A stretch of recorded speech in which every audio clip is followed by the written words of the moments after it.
بالله من الشيطان اللعين الرجيم بسم الله الرحمن الرحيم الحمد لله رب العالمين الصلاة والسلام على أشرف الأنبياء والمرسلين خاتم النبيين سيدنا مولانا أبي القاسم محمد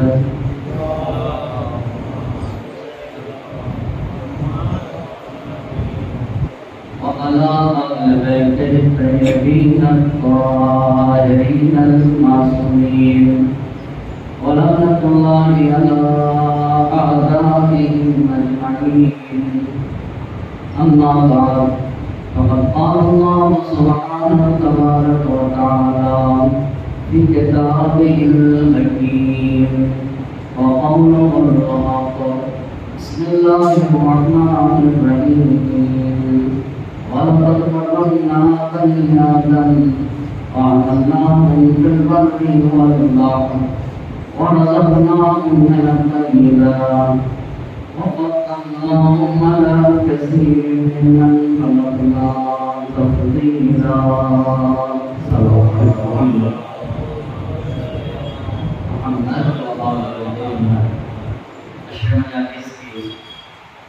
چھٹی گفتگو ہے اور عنوان کی گفتگو ہے زندگی میں اخلاق کا کردار. اس عنوان پر گفتگو کرنے کے لیے قرآن مجید کی جس آیت مبارکہ کو سرنامہ سخن قرار دیا ہے اس میں اللہ کا ارشاد ہو رہا ہے وَلَقَدْ كَرَّمْنَا بَنِي آدَمَ، ہم نے اولاد آدم کے سر پہ تاج کرامت رکھا. ہم نے ہر انسان کو چاہے وہ مرد ہو یا عورت ہو ہر انسان کو محترم بنایا. وَأَمَنَّاهُمْ فِي الْبَرِّ وَالْبَحْرِ، اور ہم ہی انسان کو یہ صلاحیت دی ہے کہ دریا کا سفر طے کرے اور خشکی میں سفر کر سکے. وَرَزَقْنَاهُمْ مِنَ الطَّيِّبَاتِ، ہم نے ہی انسان کو پاک و پاکیزہ رزق عطا کیا. وَفَضَّلْنَاهُمْ عَلَىٰ كَثِيرٍ مِّمَّنْ خَلَقْنَا تَفْضِيلًا، اور ہم نے انسان کو اپنی ساری مخلوقات سے افضل بنایا. یقیناً اللہ نے انسان کو اپنی تمام مخلوقات سے افضل اور برتر بنایا، لیکن انسان اسی وقت افضل ہوگا جب انسان صاحب کمال ہو، جب انسان کے یہاں اخلاقی فضائل پائے گئے تو یہ اخلاقیات انسان کو پاک و پاکیزہ بنا دیتے ہیں. اور یہ اخلاقیات اس درجہ انسان کو پاک و پاکیزہ بناتے کہ انسان کے نام اعمال سے ان کے گناہوں کو مٹا دیتے ہیں. اور صرف مٹاتے ہی نہیں، مٹانے کے بعد اللہ ان گناہوں کی جگہ نیکیاں لکھ دیتا. یہ وہ کردار ہے زندگی میں اخلاق کا. اس میں سے 3 باتیں گزشتہ مجلسوں میں عرض کر چکا. پہلی بات، جو انسان کے نام اعمال میں پائے جانے والی برائیوں کو مٹا کے اس کی جگہ کے اوپر اچھائیاں لکھنے کا سبب بنے، وہ پہلی بات صدق. انسان زبان کا سچا ہو، انسان عمل کا سچا ہو، ایک انسان نیت کا سچا ہو، اپنے دین اور مذہب کا سچا ہو اور وفاداری میں سچا ہو. اگر ایک انسان سچا ہے اپنے مکمل وجود سے اور پھر کچھ کمیاں رہ جاتی ہیں تو حدیث کہتی ہے ہم ان کمیوں کو مٹا کے اس کی جگہ کے اوپر اچھائیاں لکھ دیں گے. یہ پہلی بات. دوسری بات، اگر انسان کے یہاں حیا پائی جاتی ہے، حیا الحیاء نور، حیا انسان کو نورانی بناتی ہے. حیا انسان کی روح کو پاک و پاکیزہ کرتی ہے. حیا انسان کی آنکھ کو پاک و پاکیزہ بناتی ہے، اور حیا انسان کے کردار کو پاک و پاکیزہ بناتی ہے، اور حیا ہی انسان کی زبان کو پاک و پاکیزہ بناتی ہے۔ پہلی بات سچا انسان، دوسری چیز حیادار ہو تو حیا بھی انسان کی روح کو پاک و پاکیزہ کر دے گی، اور تیسری چیز اچھا اخلاق۔ یہ تین باتیں آپ کی خدمت میں عرض کر چکا۔ چوتھی بات جسے آپ کی خدمت میں آج عرض کرنا چاہوں گا وہ چیز ہے شکر۔ اللہ نے جو کچھ بھی ہمیں دیا ہے اور جو کچھ بھی ہمارے پاس ہے سب اللہ کی دی ہوئی نعمت ہے، اور جو کچھ بھی انسان کے پاس ہے سب بالکل ایسے جیسے اللہ کی امانت ہو۔ اس امانت کو انسان کو واپس کرنا ہے، اس امانت کے ساتھ انسان کے اس امانت کی قدردانی کرنا ہے۔ بس اللہ کی دی ہوئی امانت کی قدردانی ہی کو شکریہ کہا جاتا ہے۔ تو شکر وہ عظیم نعمت ہے کہ اگر ایک انسان اپنے خالق کا، اپنے مالک کا شکریہ ادا کرتا ہے تو اللہ اس کے نام اعمال سے اس کے گناہوں کو مٹا کے اس کی جگہ کے اوپر اچھائیاں لکھے گا۔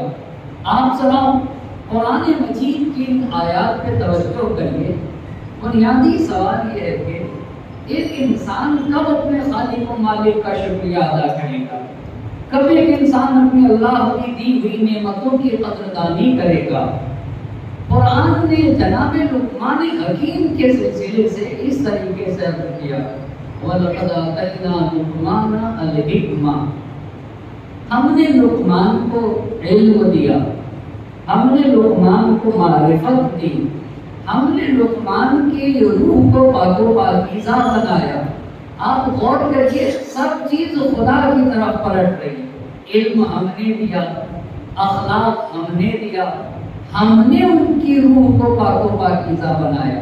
انشکر للہ، اور اس کے عوض میں یہ چاہا، بدلے میں یہ چاہا کہ اے لقمان جو کچھ تمہارے پاس ہے، حکمت جیسا عظیم سرمایہ تمہارے پاس ہے وہ ہم نے دیا ہے، لہذا تم انشکر للہ، خدا کا شکریہ ادا کرو۔ وَمَن يَشْكُرْ فَإِنَّمَا يَشْكُرُ لِنَفْسِهِ، اور یہ نہ سمجھنا کہ اگر تم خدا کا شکریہ ادا کرو گے تو اس میں خدا کا فائدہ، خدا مخلوق نہیں، خدا کے ہاں کسی چیز کی کمی نہیں ہے۔ وَمَن يَشْكُرْ فَإِنَّمَا يَشْكُرُ لِنَفْسِهِ، اگر تم قدردانی کرو گے اللہ کی دی ہوئی نعمت کے تو وَمَن يَشْكُرْ فَإِنَّمَا يَشْكُرُ لِنَفْسِهِ، فائدہ تمہاری کو پہنچے گا۔ وَمَن كَفَرَ فَإِنَّ اللَّهَ غَنِيٌّ حَمِيدٌ، اور اگر تم نعمت کی قدردانی نہیں کرتے تو دیکھو اللہ تمہارے شکریہ کا محتاج نہیں ہے، اللہ تو بے نیاز ہے، اور اللہ حمید اور محمود ہے۔ کائنات، پوری کائنات اس کی حمد و ثنا کرتی ہے، پوری کائنات جس کی تعریف کرے اسی کو خدائے وحدہ لا شریک کہتے ہیں۔ کہ انسان تمہارے شکریہ کا تمہارا خالق محتاج نہیں، اگر ہم نے جو نعمت دی ہے اس کی قدردانی کی تو تمہارا ہی فائدہ ہوگا۔ وَمَن يَشْكُرْ فَإِنَّمَا يَشْكُرُ لِنَفْسِهِ، اگر تم نے قدردانی کی تو اپنے لیے کیا اپنا فائدہ ہوگا۔ لیکن ایک سوال یہ ہے کہ کب ایک انسان اللہ کی نعمتوں کا شکریہ ادا کرے گا، کب ایک انسان اللہ کی نعمتوں کا شکریہ ادا کرے گا؟ بنیادی چیز یہ ہے، سب سے پہلی چیز شکر گزار بننے کے لیے پہلی چیز ضروری ہے کہ وہ اتنا تو پہچانتا ہو کہ نعمت کیا کیا چیز ہے۔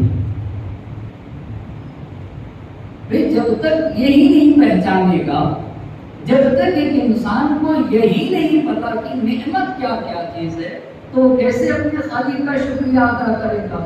بس شکریہ کے لیے سب سے پہلی شرط یہ کہ انسان یہ پہچانے کہ نعمت کسے کہتے ہیں۔ اگر اس کے حوالے سے قرآن سے پوچھے تو قرآن کہتا ہے کہ وَإِن تَعُدُّوا نِعْمَتَ اللَّهِ لَا تُحْصُوهَا، اگر تم اللہ کی نعمتوں کو شمار کرنا چاہو تو اللہ کی نعمتوں کو شمار کر ہی نہیں سکتے۔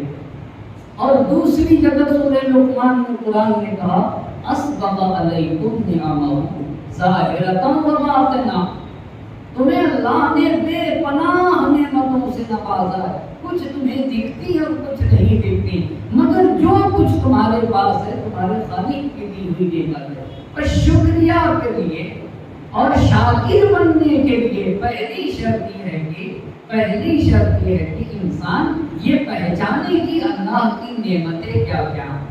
صحیفہ سجادیہ میں ہمارے اور چوتھے امام کی ایک دعا اس طریقے سے شروع ہوتی ہے، یا من ذکرہ شرف للذاکرین و یا من شکرہ فوز للشاکرین، اے وہ ذات جس کو اگر یاد کیا جائے تو شرف للذاکرین، یہ یاد کرنے والوں کے لیے سرمایہ عزت ہے، اور اگر اس کا شکر ادا کیا جائے تو یہی انسان کی کامیابی کا راز ہے۔ بہت توجہ کرنے کی ضرورت ہے۔ یہ جو صحیفہ سجادیہ میں امام نے فرمایا یا من ذکرہ شرف للذاکرین، اگر خدا کو تم یاد کرو گے تو یہ تمہاری عزت کا سبب ہے، تمہارے لیے شرف بن جائے گا، اور اگر اس کی نعمتوں کا شکریہ ادا کرو گے تو یہی تمہاری کامیابی کا راز ہے، یہی تمہاری کامیابی کا راز ہے۔ کیوں ایسا ہے کہ اللہ کو یاد کرو گے تو یہ تمہارے لیے شرف کی بات ہے۔ حدیث قدسی میں اللہ کا یہ ارشاد ہے کہ من ذکرنی فذکرتہ، جو بھی مجھے یاد کرے گا میں اسے یاد کروں گا۔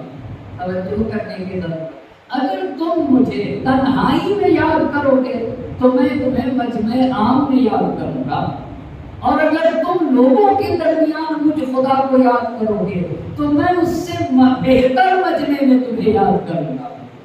اس لیے شرف ہے اور اس لیے عزت ہے، بندہ خالق کو یاد کرے، اسے یاد کرنا چاہیے، مگر بندے کو اگر خالق یاد کرے، کسی کو اللہ یاد کرے تو یقیناً جس بندے کو اس کا معبود یاد کرے یقیناً اس کے لیے شرف کی بات ہے۔ اسی لیے حدیث قدسی نے کہا اگر مجھے یاد کرو گے تو میں تمہیں یاد کروں گا، تنہائی میں یاد کرو گے تو مجمع عام میں یاد کروں گا، اگر مجمع میں مجھے خدا کو یاد کرو گے تو اس سے بہتر مجمع میں تمہیں یاد کروں گا۔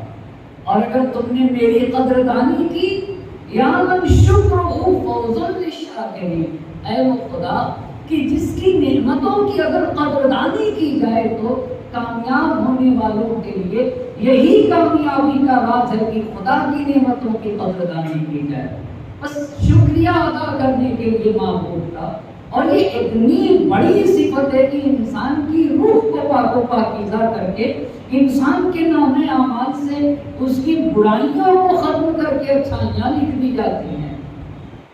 تو سب سے پہلی شرط شاکر بننے کے لیے اللہ کی نعمتوں کو پہچاننا ہوگا۔ اب میں آپ سے ایک سوال کروں گا، بس شکر کے لیے پہلی اور بنیادی شرط یہ ہے کہ خدا کی نعمت کو پہچانیں۔ آپ کو پتا ہے سب سے بڑی نعمت کیا ہے؟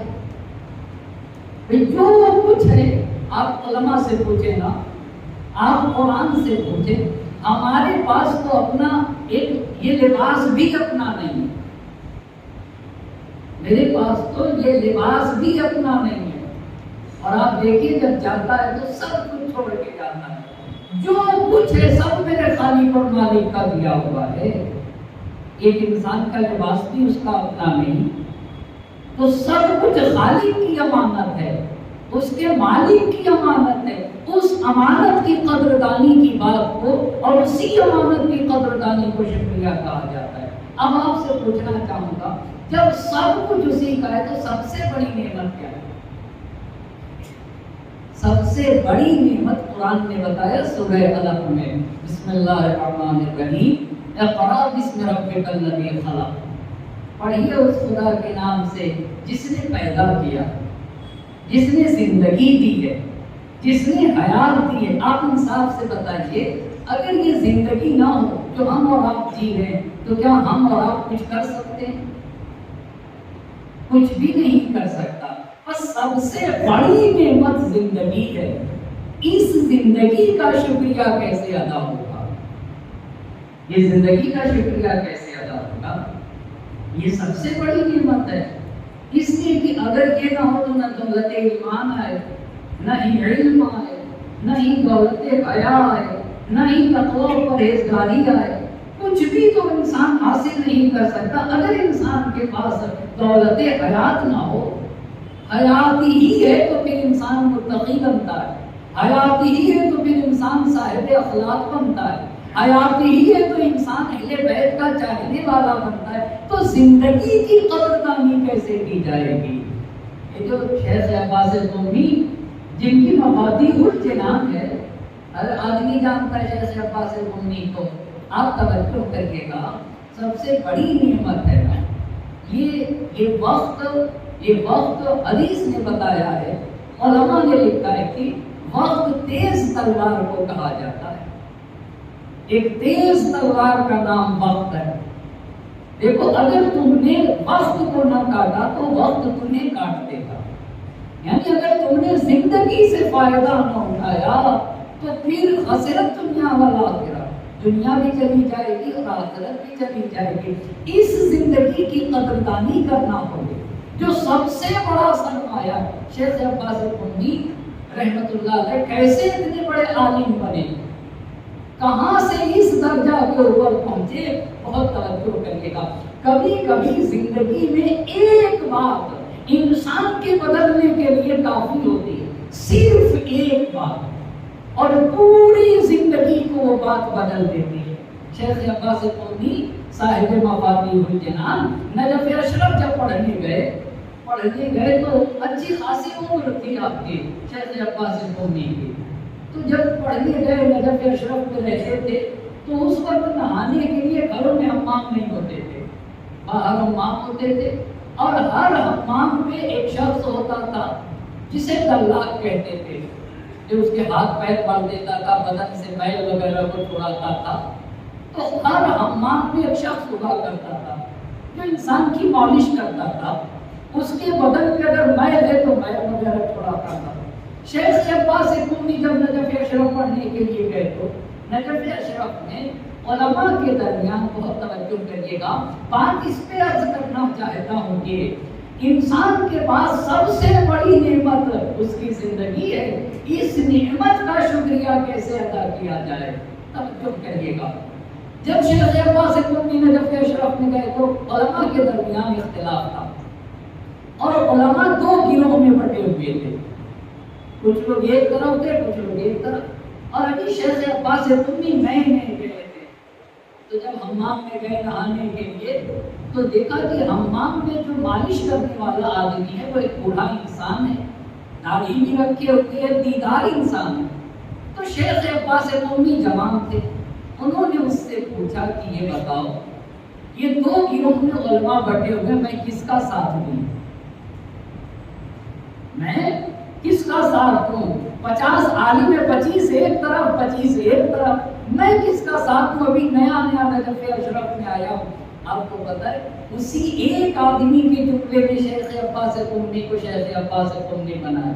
تو وہ جو دلاک تھا، جو مالش کرتا تھا، وہ کہتے ہیں شیخ عباس قمی وہ میرے سے ناراض ہو گیا، اور ناراض ہو کے مجھ سے کہتا ہے کہ دیکھو وہ علماء کی باتیں ہیں، وہ علماء حل کر لیں گے، اس وقت میری شرعی ذمہ داری یہ ہے کہ جو میرا کام ہے میں اسے صحیح طریقے سے انجام دے دوں۔ دیکھ رہے ہیں کتنا بڑا جملہ اس نے کہا۔ اس نے کیا کہا بھائی؟ حمام میں اس کا کام تھا میل چھڑانا بدن سے، اس نے کہا مجھے دوسروں سے مطلب نہیں ہے، مجھے یہ دیکھنا ہے کہ میری شرعی ذمہ داری اس وقت کیا ہے، جو میری ذمہ داری ہے وہ مجھے صحیح طریقے سے انجام دینا ہے۔ یہ بتائیے شیخ عباس قمی کو جواب ملا یا نہیں ملا ان کے سوال کا؟ کہ ان کے سوال کا جواب مل گیا۔ کیا ملا جواب؟ شیخ عباس قمی سمجھ گئے کہ میں نجف اشرف پڑھنے کے لیے آیا ہوں، مجھے پارٹیوں میں نہیں گھیرنا ہے کہ میں اس کی طرف جاؤں اور اس کی طرف جاؤں۔ اسی ایک جملے نے، بہت توجہ کریے گا، اسی ایک جملے نے شیخ عباس قمی کو شیخ عباس قمی اور کس درجہ پہنچایا. یعنی کہنا چاہتے کہ زندگی سے فائدہ اٹھاؤ، جس کام کے لیے تم یہاں آئے ہو وہ تمہاری ذمہ داری ہے، اسے مکمل طریقے سے انجام دو. یہ ہر دن یہ لمحات فراہم نہیں ہوتے اور ہر دن زندگی کے یہ لمحات انسان کو میسر نہیں ہوتے. بس شیخ عباس قمی نہا کے نکلے اور اب جب لگے ہیں نا تو کس مرحلے تک پہنچے شیخ عباس قمی. اسی نجف اشرف میں میرزائے قمی تھے، میرزائے قمی، ان کے پیر میں درد ہوا تو شیخ عباس قمی کے پاس آ کر کہتے ہیں کہ آپ میرے لیے دعا کر دیں کہ میرے پیر کا درد ختم ہو جائے. دیکھ رہے ہیں میرے پیر کا درد ختم ہو جائے. تو شیخ عباس قمی نے کہا کہ دیکھو شاید میں نے زبان سے کبھی گناہ کیا، شاید کی بات ہے، مگر میں نے اپنے ہاتھوں سے کبھی گناہ نہیں کیا. صرف میں نے اپنے ہاتھوں سے صرف نبی کے باتوں کو لکھا ہے، ائمہ اطہار علیہ السلام کی حدیثوں کو لکھا ہے، زندگی بھر اہل بیت نبی اور آل نبی کی حدیثوں کو لکھا ہے. اگر آپ اجازت دیں تو میں اپنا ہاتھ پھیر دیتا ہوں، اگر آپ اجازت دیں تو میں اپنا ہاتھ پھیر دیتا ہوں. میرزائے قمی نے کہا کہ آپ اپنا ہاتھ پھیر دیجیے. تو شیخ عباس قمی نے ان کے پیر پہ جب اپنا ہاتھ پھیرا تو درد چلا گیا. یہ مقام کہاں سے ملا؟ زندگی میں ایک اچھا ساتھی ایک لمحے کے لیے اس نے ایک بات کہی، پوری زندگی کو بدل دیا. اسی ایک جملے نے پوری زندگی کو بدل دیا. اسی لیے سب سے اہم چیز یہ ہے، میرے امام چھٹے امام جعفر صادق علیہ الصلوۃ والسلام،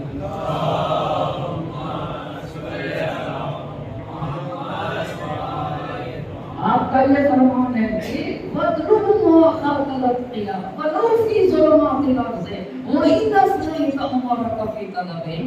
زندگی میں ایک پاک ساتھی ملو، اس ظلمتوں سے بھری ہوئی دنیا میں جہاں صرف اور صرف گناہ ہے، ایک سچا ساتھی ڈھونڈ لو. تم آقا کا اگرچہ پوری زندگی لگا دو، پوری سی زندگی اس کو ڈھونڈنے میں لگا دو، پر تم اپنی پوری زندگی لگاؤ تاکہ تمہیں ایک سچا ساتھی مل جائے، تاکہ ایک نیک دوست مل جائے. کیوں آقا؟ اس لیے کہ اچھا ساتھی چراغ راہ ہے، وہی راستہ دکھاتا ہے، وہی منزل دکھاتا ہے، وہی تمہیں گمراہ ہونے سے بچاتا ہے. اچھا ساتھی ہی تمہاری دنیا کو بھی بناتا ہے اور تمہاری آخرت کو بھی سنوارتا ہے. آپ کو پتا ہے قرآن پڑھوں، قرآن بس یہ سب کی سب نعمت ہیں. پہلی چیز شکریہ کے لیے خدا کے کہ خدا کی نعمتوں کو پہچانے. کچھ لوگ مرنے کے بعد جب قیامت میں اٹھائے جائیں گے تو قرآن کہتا ہے یوما یعض الظالم علی یدیہ، اپنے دونوں ہاتھوں کو دانتوں سے کاٹے گا. کبھی کبھی ایک انگلی کاٹتا ہے، کبھی ایک ہاتھ کاٹتا ہے، کبھی 2 انگلی کاٹتا ہے، مگر قرآن نے کہا کچھ لوگ قیامت میں اپنے دونوں ہاتھوں کو دانتوں سے کاٹیں گے اور کاٹ کے کہیں گے یا لیتنی اتخذت مع الرسول سبیلا، اے کاش نبی کے بتائے ہوئے راستے پہ چلا ہوتا. یا ویلتا لیتنی لم اتخذ فلانا خلیلا، اے کاش فلاں انسان کو زندگی میں دوست نہ بنائے ہوتا. لقد اضلنی عن الذکر بعد اذ جاءنی، میں تو راہ راست پہ تھا، اس نے مجھے سیدھے راستے سے منحرف کر دیا. اس نے مجھے سیدھے راستے سے کیا کیا ہے؟ اتنا ہے میں زندگی میں، اتنا ہے زندگی میں. بس سب سے پہلی چیز شکریہ کے لیے نعمت کو پہچاننا ضروری ہے. یہ زندگی ایک مرتبہ ملے گی اور بس، جس زندگی میں ہم اور آپ جی رہے ہیں. الدنیا مزرعۃ الآخرہ، یہی سب سے بڑی نعمت ہے. اسی زندگی کو مفید بنانا ہے. زندگی کو فائدہ مند بنانے کے لیے اخلاقیات کی ضرورت ہے. سچے بن کے جیو، حیادار بن کے جیو، اچھا اخلاق اختیار کرو اور خدا کی نعمت کا شکریہ ادا کرو. نعمت کا شکریہ پہلی شرط یہ ہے کہ پہچانو کہ نعمت کیا کیا ہے. بس زندگی نعمت کا نام ہے، اچھا دوست نعمت کا نام ہے، صحت و سلامتی نعمت کا نام ہے، قرآن نعمت کا نام ہے، انبیاء نعمت ہیں، ائمہ اطہار نعمت ہیں، یہ ساری کی ساری چیزیں نعمت ہے۔ اچھی شریک حیات یہ بھی نعمت ہے۔ بس پہلی چیز نعمت کو پہچاننا ہے۔ دوسری بات اور پھر شکریہ کتنی طرح کا ہوگا کہ میں آپ کی خدمت کا عرض کروں گا۔ اور شکریہ ادا کرنے کے لیے پہلی شرط کیا ہوئی؟ نعمت کو پہچاننا ہوگا نا، نعمت کو پہچاننا ہوگا۔ دوسری بات، ایک بات ہمیشہ یاد رکھنا چاہیے، کوئی بھی کسی کو کچھ نہیں دے سکتا اور نہ دیتا، کوئی نہیں دیتا۔ جو کچھ دنیا میں سب واسطہ اور سب ذریعہ ہے، دیتا کون ہے؟ دینے والا خالق ہے۔ آپ کو پتا ہے ڈاکٹر شفا نہیں دیتا ہے، نہ دوا شفا دیتی ہے، اس لیے کہ صاف صاف نظام مریض تو وہ یشفی، جب میں بیمار ہوتا ہوں تو کون دوا دیتا، کون شفا دیتا ہے؟ میرا خدا شفا دیتا ہے۔ یہ بتائیے پانی پیاس کو بجھاتا ہے؟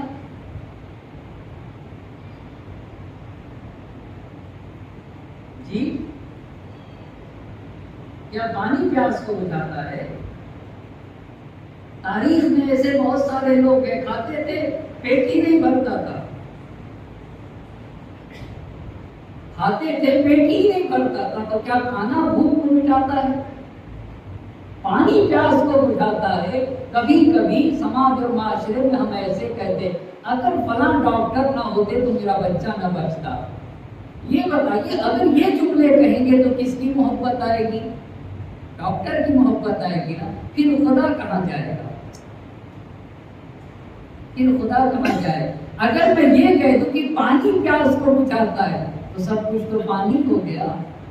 اگر کہہ دوں دوا شفا دیتی ہے تو کب میں خالق تک پہنچوں گا؟ پھر خالق کا شکریہ کیسے ادا ہوگا؟ سماج اور معاشرے میں کچھ لوگ کہتے ہیں کہ اگر فلاں ڈاکٹر نہ ہوتے تو میرا بچہ نہ بچتا۔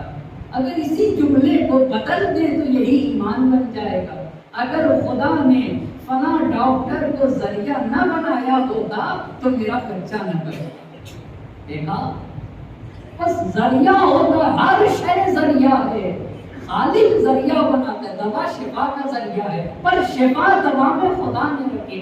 پانی ذریعہ ہے پیاس کو بجھانے کا، اور اس میں جو کیپیسٹی رکھی ہے کہ پیاس بجھا سکے وہ کس نے رکھا ہے؟ وہ خالق نے رکھا ہے۔ میرے خالق نے پانی کو پیاس بجھانے کا ذریعہ بنایا ہے، وگرنہ پانی پیاس کو نہیں بجھاتا۔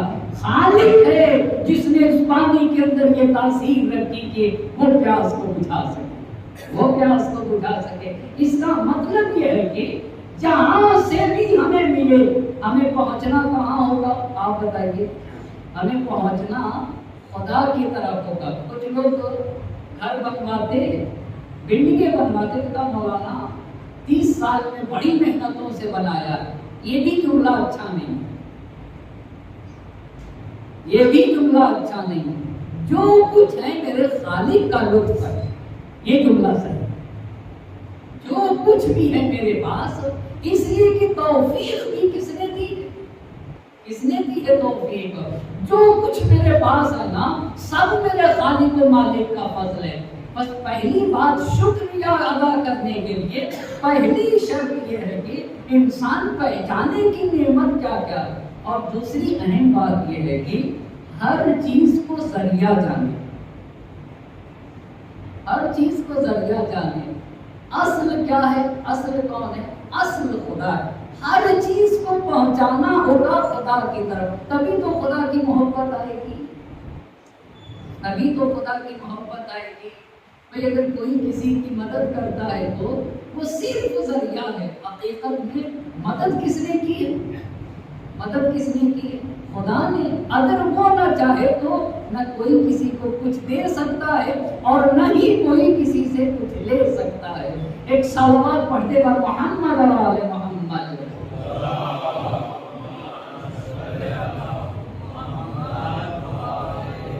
بس اتنی بات تو کہہ چکا کہ نعمت کو پہچاننا ہوگا اور دوسری بات کیا ہوئی کہ جتنی بھی چیزیں سب کیا ہیں؟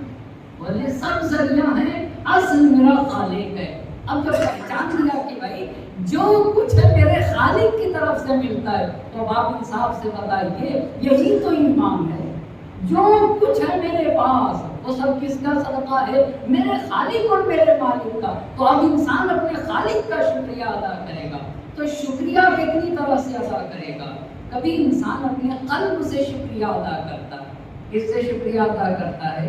قلب سے۔ قلب سے شکریہ ادا کرنے کا مطلب ہے اپنے دل سے اعتراف کرے گے جو کچھ ہے میرے پاس میرے اللہ کا ہے، اور جو کچھ ہے اس پہ راضی اگر رہے تو یہ قلبی شکریہ، یہ دل سے انسان نے اپنے خالق اور مالک کا شکریہ ادا کیا۔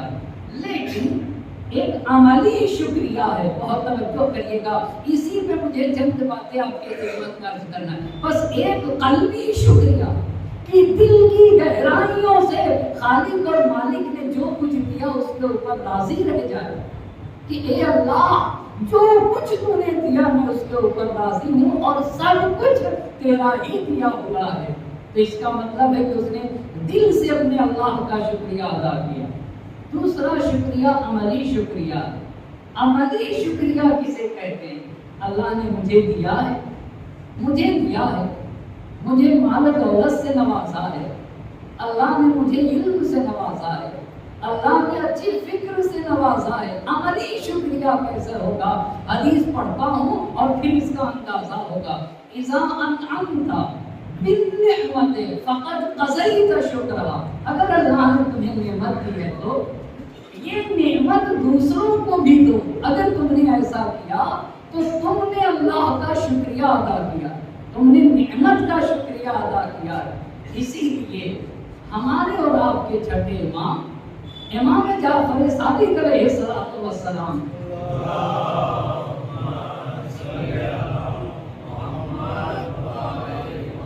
امام کی اس روایت کو پڑھنے سے پہلے نبی پاک کی اس حدیث کو پڑھنا چاہوں گا۔ اللہ کے نبی سے جب پوچھا گیا ای الاعمال احب الی اللہ، اللہ کے نبی یہ بتائیے اللہ کو سب سے اچھا عمل کون سا لگتا ہے؟ کون سا عمل اللہ سب سے زیادہ پسند کرتا ہے؟ تو نبی پاک نے کہا اتباع سرور المسلم، اپنے بھائی کو خوش کرو، اپنے بھائی کو خوش کرو، اپنے بھائی کو شاد کرو، خوشحال کرو اپنے بھائی کو۔ تو پھر پوچھا گیا دیکھیے خوشحال کرنے کا تو کئی طریقہ ہے، کیا ہم مذاق کر کے خوشحال کرنے کی بات ہے؟ چاہے ہم اسے ہنسا دیں، کوئی نہ کوئی قصہ کہانی سنا کے بھی خوش کیا جا سکتا ہے۔ تو جب نبی پاک نے یہ کہا کہ بہترین عمل یہ ہے کہ اپنے برادر دینی کو، اپنے بھائی کو خوشحال کرو، تو پھر پوچھنے والوں نے پوچھا کہ آخر کس چیز کے ذریعے سے خوشحال کیا جائے؟ کیسے ایک برادر ایمانی کو اور برادر اسلامی کو خوشحال کیا جائے؟ ایک صلوات پڑھ دیجیے گا محمد علیہ محمد۔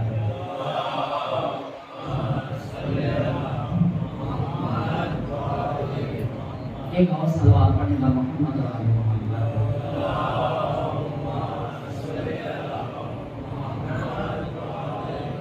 کہا برادر ایمانی کو کس طریقے سے؟ تو پیغمبر پاک نے کہا شبعت الجوع، کیسے خوشحال کرو؟ بھوکا ہے تو اس کو کھانا کھلاؤ،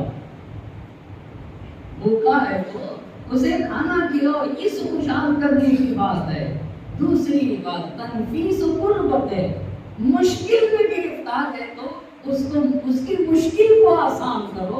اچھا اتنی باتیں وہ قضا کو کہیں گے، قرض میں ڈوبا ہوا ہے تو اس کے قرض کو ادا کرنے کی کوشش کرو، اس کے قرض کو ادا کرنے کی، اسے قرض سے نکالو۔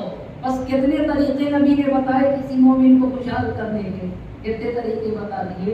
بھائی بھوکا ہے تو اسے کھانا کھلا دو، مشکل میں گرفتار ہے تو اس کی مشکل کو آسان کر دو، اسے خوشحال کر دو، پریشان ہے تو۔ اور تیسری بات کیا بتائی؟ اگر قرض میں ڈوبا ہوا ہے تو اس کے قرض کو ادا کرنے کی کوشش کرو۔ ایک بات اور عرض کرنا چاہوں گا، یہ بھی معصوم کی حدیث ہے، پھر آتا ہوں چھٹے امام کے عملی شکریہ کیسے ہوگا۔ عملی شکریہ کیسے ہوگا، عملی قدردانی کیسے ہوگی؟ 3 راستے بتائے نا۔ اس حدیث کو بھی پڑھنا چاہوں گا، اس حدیث کو بھی، ان للہ عبادا، اللہ کے کچھ خاص بندے ہیں، یہ بھی بہت غور کریے گا، یفزع العباد الیہم فی حوائجہم، جب زمین پہ لوگوں کو ضرورت ہوتی ہے تو وہ انہی خاص بندوں کے پاس جاتے ہیں، ہر کے پاس نہیں جاتے۔ ایک بات اور بھی سوچنے کی ہے، بھئی ایک انسان جب ضرورت مند ہوتا ہے تو کسی ایک کو چنتا ہے، کسی ایک کو چنتا ہے۔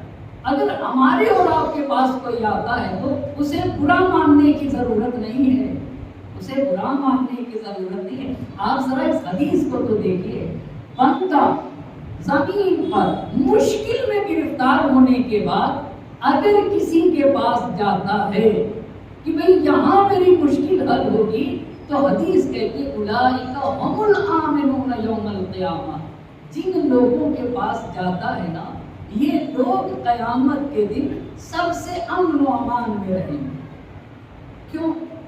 اس لیے کہ ایک مشکل میں گرفتار انسان کے لیے پناہ گاہ بن رہا ہے، سہارا بن رہا ہے۔ کہاں کچھ ہی لوگ اللہ کے زمین کے اوپر ایسے ہیں کہ جب دوسرے لوگ مشکل میں گرفتار ہوتے ہیں تو وہ ان کی پناہ میں جاتے ہیں، اور وہ مشکل میں گرفتار انسان کو پناہ دیتے ہیں۔ تو چونکہ یہاں پناہ دیتے، لہذا خدا قیامت میں انہیں پناہ دے گا۔ اولئک هم الآمنون یوم القیامہ، یہی لوگ قیامت میں امن و امان سے ہوں گے۔ اچھا، اب وہ روایت چھٹے امام کی، چھٹے امام ہیں، اور ہمارے چھٹے امام سے عملی شکریہ کی بات ہے۔ اللہ نے تمہیں نعمت دی ہے تو اب اللہ کی دی ہوئی نعمت دوسروں کو دو، دی ہوئی نعمت دوسروں کو دو، اس کے ذریعے سے اس کی مشکل کو حل کرو۔ چھٹے امام اور امام کے ساتھ کچھ لوگ، اور امام دروازے کے باہر عبد الرحمن ابن سیابہ، ایک نوجوان، اب یہ کہتا ہے میں حج کر کے واپس آیا، بہت تعجب کر کے حج کر کے واپس آیا، اور دیکھا کہ امام اپنے اصحاب کے ساتھ کھڑے ہوئے، امام اپنے اصحاب کے ساتھ کھڑے ہوئے، کہا میں دور کھڑا، مجمع زیادہ تھا، میں چاہتا تھا کہ امام کے قریب جاؤں، لیکن بھیڑ کی وجہ سے امام سے قریب نہیں ہو پا رہا تھا، دور ہی کھڑا رہا، نہ میں دکھ رہا تھا، لوگوں کے بھیڑ کی وجہ سے میں دکھ بھی نہیں رہا تھا۔ کہا جب مجمع ہٹا اور امام کی نگاہ مجھ پہ پڑی تو امام نے مجھ سے میرے والد کے بارے میں پوچھا کہ عبد الرحمن یہ بتاؤ تمہارے والد کیسے ہیں؟ بہت توجہ کریے گا، آپ ذرا سماجی اعتبار سے اس روایت کو دیکھیے نا۔ ایک جوان سے امام مل رہے ہیں تو امام اس سے پوچھ رہے ہیں کہ تمہارے والد کیسے ہیں؟ امام عبد الرحمن کہتے ہیں امام نے مجھ سے پوچھا کہ عبد الرحمن تمہارے والد کیسے ہیں؟ تو عبد الرحمن کہتے میں نے کہا میرے والد تو دنیا سے گزر گئے۔ امام نے اس کے والد کے حق میں دعائے مغفرت کی، اللہ تمہارے والد کی مغفرت فرمائے، تمہارے والد کو جوار رحمت میں جگہ عنایت فرمائے۔ تو دوسرا سوال امام نے کیا، عملی شکریہ کی بات کر رہا ہوں، دوسرا سوال امام نے کیا کہ بتاؤ جب تمہارے والد دنیا سے چلے گئے تو تمہارے لیے کچھ چھوڑ کے گئے یا نہیں گئے؟ تو اس نے کہا آقا میرے والد جب دنیا سے گئے تو میرے والد کے پاس کچھ بھی نہیں تھا، کچھ بھی نہیں تھا میرے والد کے پاس۔ ہم اپنے باپ کے مرنے کے بعد رات کو ایک روٹی کے محتاج ہوتے تھے، ایک روٹی بھی نہیں ہوتی تھی کہ ہمارے والد جب چلے جائیں تو ہم ایک روٹی بھی نہیں ہوتی تھی جس سے ہم اٹھا کے رات کو گزار دیں۔ تو امام نے کہا پھر تمہاری زندگی کیسے چلتی، تمہاری زندگی آگے کیسے بڑھی؟ عملی شکریہ کی بات آپ کو بتائے، جو ہمارا دوست ہے سماج و معاشرے میں وہ گزر جائے تو اس کی اولاد پر ہمارا حق بنتا ہے، ہمارا حق بنتا ہے۔ بھائی ہمارا دوست چلا گیا اور اس کے بچے ہمارے بچے ہیں نا۔ امام نے پوچھا بتاؤ تمہاری زندگی کیسے چلتی ہے؟ تو اس نے کہا آقا میرے والد کے ایک بڑے قریبی دوست تھے، اسے کہتے ہیں دوست، اسے کہتے ہیں دوست۔ دوست وہی ہے نا جو مشکل میں کام آ جائے، کہیں قریبی دوست تھے، بڑے جگری دوست تھے، جب میرے والد دنیا سے گئے تو میرے والد کے جگری دوست نے میری ماں کو 1000 درہم دیے قرض کے طور پر. یہ عملی شکریہ. 1000 درہم میں نے میری ماں کو دیا. مگر ماں کیسی تھی اس پہ بھی توجہ کریے گا. عملی شکریہ کو کرنے کی ضرورت ہے. 1000 درہم دیے. کس کو دیے؟ میری ماں کو. میری ماں نے مجھ سے کہا کہ بیٹا یہ 1000 درہم ہے، اس کے ذریعے سے بزنس کرو، اس کے ذریعے سے کاروبار کرو، لیکن پہلی شرط یاد رکھنا یہ کسی کی امانت ہے، اسے واپس کرنا. کسی کی امانت ہے. عملی شکریہ یہ کہ قرض دو نا، قرض دو. من یقرض اللہ قرضا حسنا. تم میں ہے کوئی جو اللہ کو قرض دے؟ عجیب بات ہے. یعنی انسان بندے کو قرض دیتا ہے اور خدا کہہ رہا ہے کہ تم مجھے قرض دے رہے ہو. ہے کوئی؟ من یقرض اللہ قرضا حسنا. اگر تم خدا کو قرض دو، خدا کو کیسے قرض دے گا؟ میری مخلوق کو قرض دو نا، تو ہم اسے کئی برابر کرتے ہیں، کئی برابر. میری ماں نے کہا آقا کہ بیٹا یہ 1000 درہم ہے، اس سے کام کرو، اس سے کام کرو، اور پہلی فرصت میں اس پیسے کو، یہ امانت ہے، اسے پہلی فرصت میں اتفاق سے سماج اور معاشرے میں جو مشکلات ہیں اس کی ایک وجہ یہ دینے والے دے دیں، لینے والا لینے کے بعد واپس کرنے کو سوچتا ہی. سماج میں ایک حد تک بڑی مشکلات اس وجہ سے آ گئی. دینے والا دے کے گرفتار ہو جاتا، لینے والا سمجھتا ہے کہ اب اسے دینا نہیں، اس لیے مشکلات آئیں. میری ماں نے یہ سکھایا تھا 1000 درہم اسے تمہیں فوراً واپس کرنا ہوگا. اچھا کہا اس لیے آقا میں نے کام کیا. دوسری بات آپ کو بتا ہے اس نے کیا کہا امام سے، آقا میری ماں نے جو میری پرورش کی ہے وہ سچائی کے ساتھ پرورش کی ہے، مجھے سچا پال کے بڑا کیا. اللہ اللہ بڑی پیاری بات ہے. کہا میری ماں نے مجھے سچا پالا ہے، میری زندگی میں جھوٹ نہیں، اور یہ میری ماں نے سکھایا ہے، یہ میری ماں نے سکھایا ہے. تو امام نے پوچھا کہ تمہارے والد کے جو دوست تھے ان کا 1000 درہم تم نے دیا؟ کہا آقا پہلی فرصت میں دے دیا، اور کیونکہ میری ماں نے مجھے سچا پالا تھا میرا بزنس بڑھا، میرا بزنس بڑھا. آہستہ آہستہ ہمارے حالات بہت اچھے ہو گئے. تو امام نے کہا کہ جب تمہاری ماں نے تمہیں سچا پالا ہے، بہت توجہ کریے گا، سچا تمہاری ماں نے پالا ہے، تو میں بھی تمہیں ایک اور بات کہتا ہوں، اللہ اسی کا بصدق الحدیث، ہمیشہ سچ بولتے رہے. وہ ادائی الامانہ، کہاں سچ بولتے رہنا اور امانت دار بن کے جینا، امانت دار بن کے جینا. آپ کو پتا ہے کچھ دن کے بعد پھر امام کی خدمت میں یہ جوان آئے اور کئی سو درہم زکات کے لے کر آیا ہے. آقا میرا کاروبار اتنا بڑا کہ زکات بھی نکلا. اس کا مطلب یہ کیا ہوتا ہے کہ سماج اور معاشرے میں جو لوگ یہ کہتے ہیں کہ بھئی سچ بول کے کاروبار نہیں ہو سکتا، سیکھیے نہیں اس جوان سے.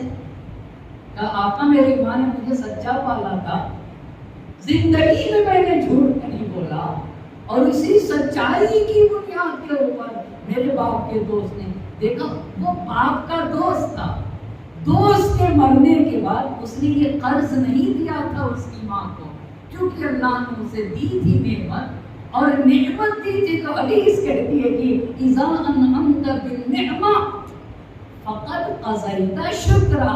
نعمت ہے تو دیو کسی کو، اگر دیا تو تم نے نعمت کا شکریہ ادا کیا. ایک صلوات پڑھ دیجیے اور محمد آل محمد.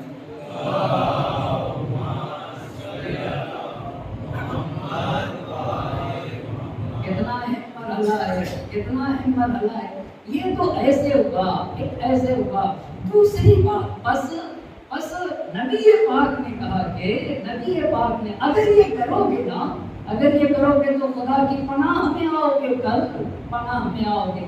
بھوکے کو کھانا کھلا بھوکے کو کھانا کھلا دو، یا کسی مشکل میں گرفتار انسان کو خوشحال کر دو۔ آدمی خوشحال کرنے کے بعد کچھ ایسی باتیں سنا دیتا ہے کہ زندگی بھر ٹینشن میں رہے۔ کسی مشکل میں گرفتار انسان کو خوشحال کرو، خوشحال کرو اسے۔ آپ کو پتا ہے نبی پاک اور معصوم کا یہ فرمان ہے، افضل الاعمال بعد الصلاۃ ادخال السرور فی قلب المؤمن۔ نماز کے بعد سب سے بہترین عمل یہ ہے کہ کسی مومن کو خوش کرو، کسی انسان کو خوش کرو، یعنی زندگی میں خوش کر کے جاؤ تاکہ اللہ تمہیں خوش کرے۔ ایک روایت عرض کر کے زحمت کو تمام کر دوں گا، یہ بھی عملی شکریات ہے۔ اپنے عمل سے کسی انسان کو خوشحال کر دیا جائے۔ اگر تم خوشحالی کی زندگی گزارنا چاہتے ہو، ہمارے اور آپ کے چھٹے امام امام جعفر صادق علیہ السلام،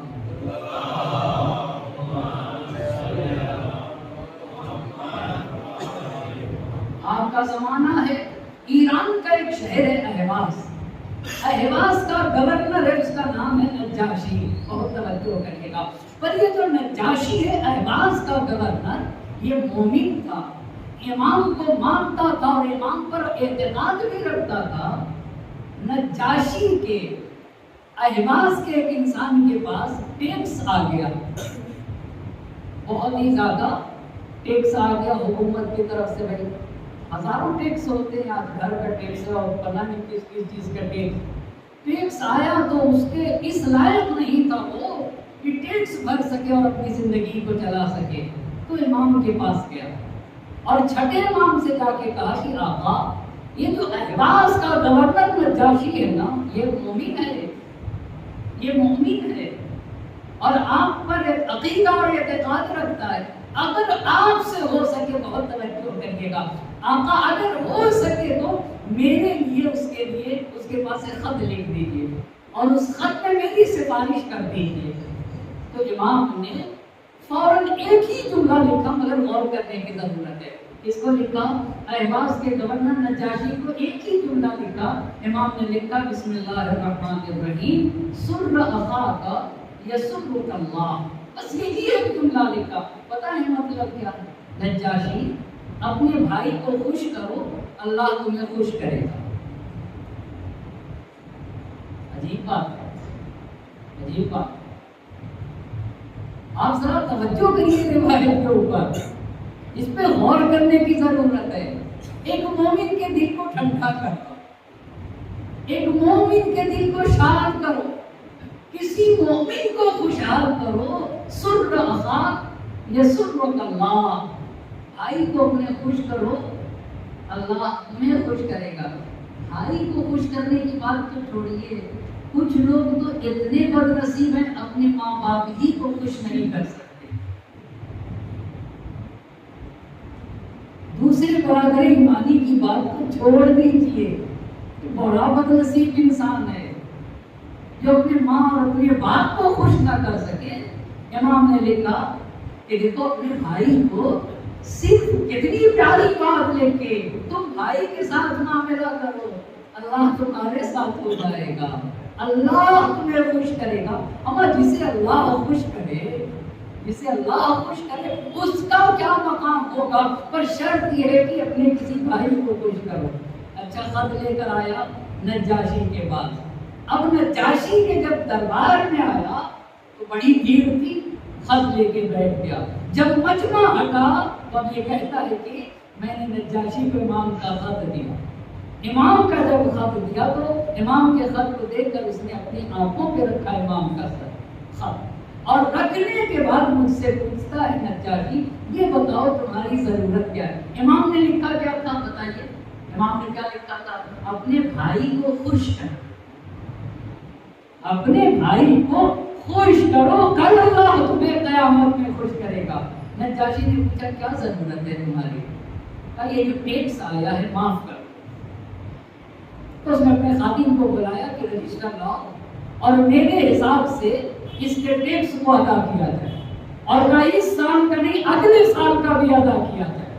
اچھا، اور اتنا معاف کرنے کے بعد نجاشی نے پوچھا کہ خوش ہوئے؟ کیوں پوچھا تھا؟ کیوں پوچھا تھا؟ کیوں پوچھا تھا؟ امام نے کہا تھا کہ خوش کرو، کہا خوش ہوئے؟ کہا ہاں خوش ہوا۔ جیسے ہی اس نے کہا خوش ہوا تو نجاشی کہتا ہے کہ اسے ایک سواری دی جائے، سواری اونٹ کی سواری یا گھوڑے کی۔ پھر پوچھا خوش ہوئے؟ کہا خوش ہو گیا۔ پھر کہا کہ اسے قمیص دی جائے، کہا خوش ہوئے؟ کہا میں خوش، میری جان، کہا نجاشی سے کہا میں خوش، میری جان تم پہ قربان ہو جائے۔ پھر ایک نوکر دیا، پھر کہا خوش ہوئے؟ کہا میں خوش، آپ پہ قربان ہو جاؤں۔ پھر ایک قیمتی لباس دیا، کہا خوش ہوئے؟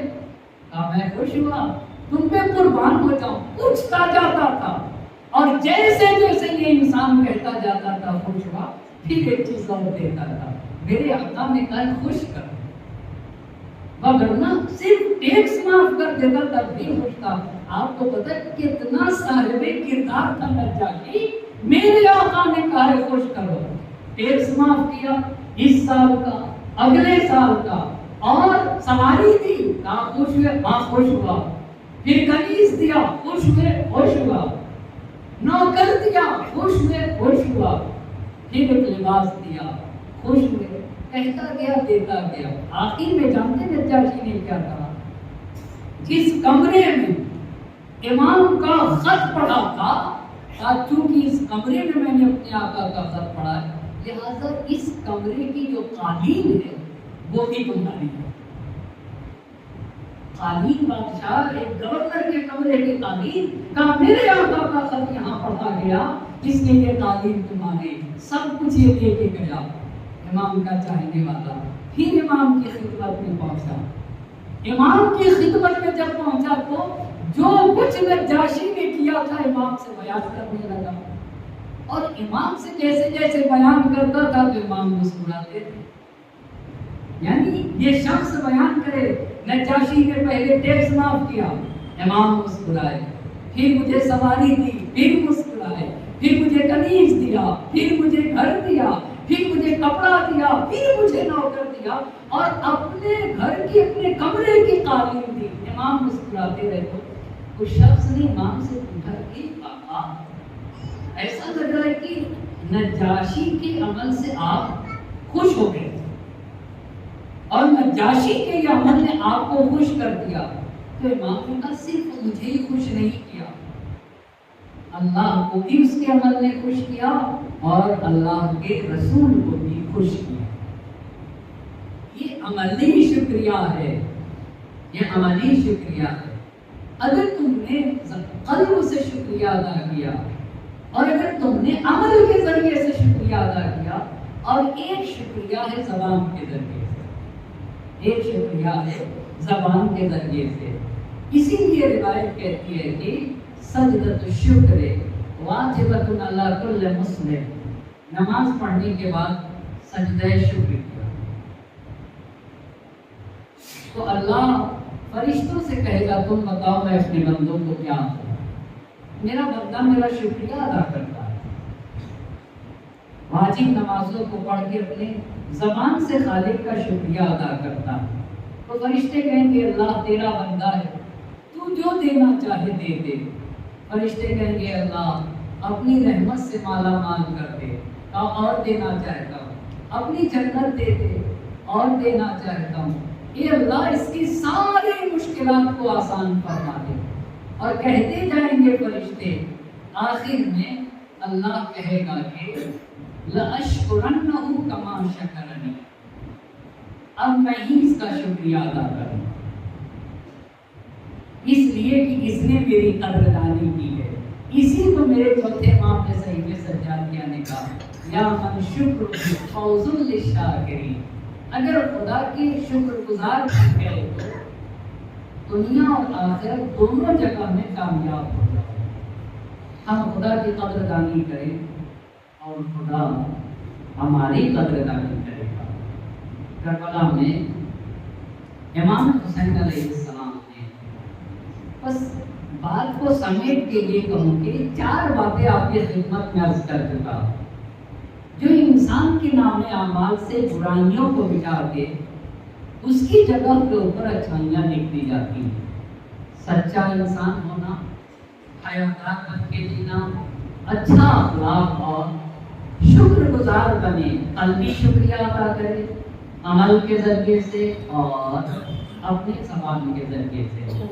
اس طریقے سے سید الشہداء نے کربلا کے میدان میں اپنے خالق کا شکریہ ادا کیا۔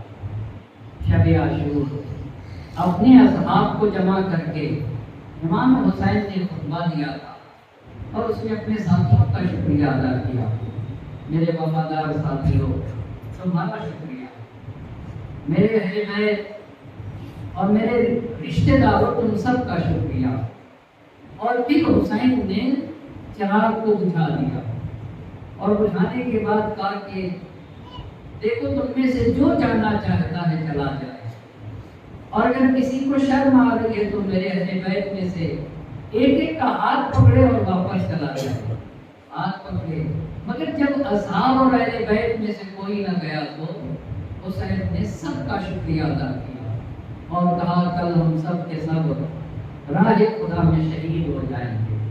اپنے ایک ایک صحابی کو آسمان کی طرف کا چہرے اٹھا کر دیکھو، کہا بہشت میں تمہارا یہ مقام ہے، بہشت میں تمہارا یہ مقام ہے، بہشت میں تمہارا یہ مقام ہے۔ ہر ایک کو حسین نے ان کا مقام یاد دلایا۔ اور جب سب شہید ہو گئے، آخر میں زہرا کا لال حسین بھی شہید ہو کر کربلا کی زمین پہ فرزند رسول زہرا کے لال کا لاشا پہ گورو کفن پڑا تھا، اور محرم کی 11 تاریخ تھی۔ سید سجاد کے ہاتھوں میں ہتھکڑیاں تھیں، پاؤں میں بیڑیاں تھیں، کمر میں لنگر تھا اور گلے میں خاردار توق تھا۔ اس طریقے سے مقتل سے گزارے گئے۔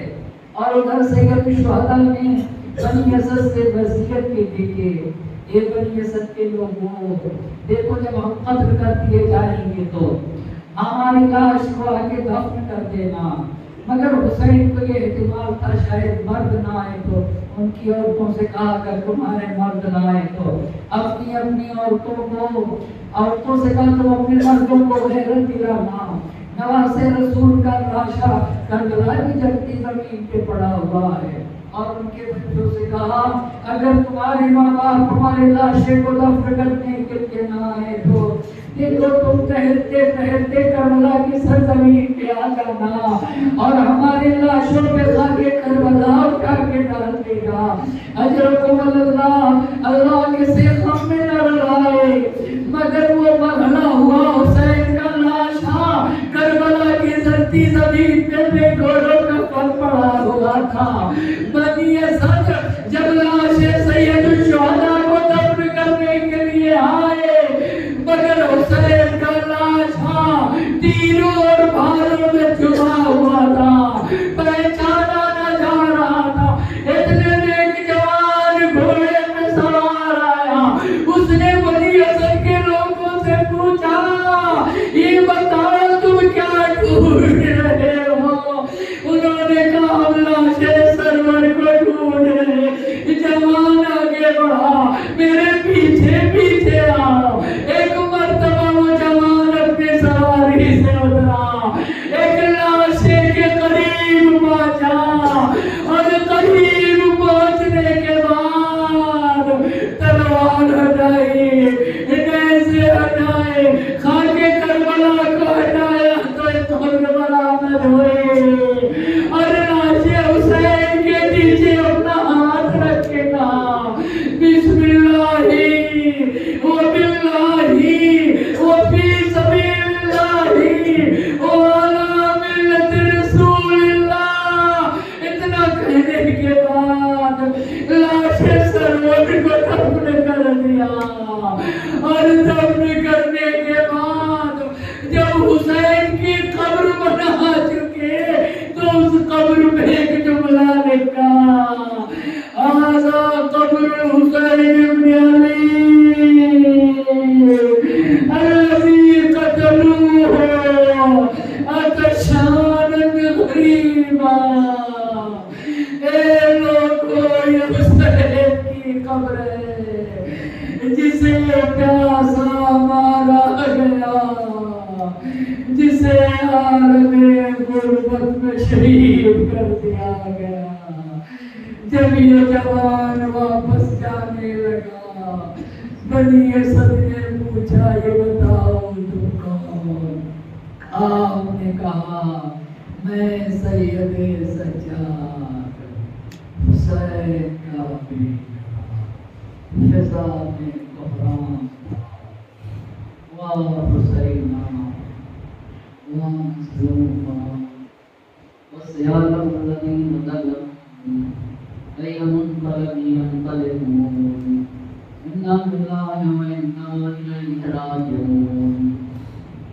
إلهي بحق الطهارة وأبيها وغالها وابنيها والسر المستودع فيها نسمع الخفاء باسمك يا الله يا الله يا الله يا الله يا الله يا الله يا الله